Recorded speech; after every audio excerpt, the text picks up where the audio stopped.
வறுமைக்கு காரணம் நான் இல்லைங்கிறான் அல்லாஹ். பெருமானார் சொல்றாங்க, வறுமையே வந்துச்சு வீட்டில், தாய்மார்கள் இருக்கிறீங்க, நல்லா தானே போச்சு குடும்பம் அழகா ரன் பண்ணோமே, ஏன் இப்போ ஏன் தட்டுப்பாடு ரிசுக்கு? வெளிநாட்டில் இருக்கிற பையன் நல்லா சம்பாதிச்சான், இப்போ அவனுக்கு வருமானம் இல்லை, அங்க ஒரு 3 மாசமா சம்பளம் கொடுக்கல, லாக் ஆயிட்டு. என்ன காரணம்? 1000 காரணங்களை தாண்டி பெருமானார் நம்மை பார்க்க சொல்றாங்க, வறுமைக்கும் நீ தான் காரணம். வறுமையை அல்லாஹ் எல்லாத்தையும் கூண்டு கொடுக்கறது இல்லை, அல்லாஹ் செழிப்பை தான் கொடுத்துக்கிட்டே இருப்பான். வறுமையை கொடுக்கறான்னா அது காரணம் உன்னை சார்ந்து இருக்குதுங்கிறான். எத்தனை விஷயத்தை சொல்றாங்க, ஆச்சரியமானது. ஹதீஸ்ல இருந்து தொகுத்து எழுதுகிற செய்தி நான் பார்த்தால் ரொம்ப ஆச்சரியம். தாய்மார்கள் ரொம்ப கவனிக்கணும். நீங்க உங்கள் வீடுகளில் செலந்தி வலைகளை தூக்காமல் நிறுத்தினால் குடும்பத்தில் வறுமை ஏற்படும்னா.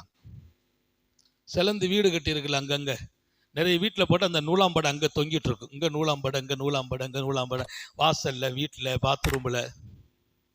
அதை வீட்டில் நிறுத்தினால், அது வீட்டில் விட்டால் வறுமை ஏற்படும். வீட்டை ஒற்றை கூட அடிக்கிறது இல்லை நிறைய பேர். அது நம்ம வேலை இல்லைன்னு இவர் நினைக்கிறாரு, அவர் வீட்டம்மா நம்ம வேலை இல்லைன்னு நினைக்கிறாரு. யாரு வேலை?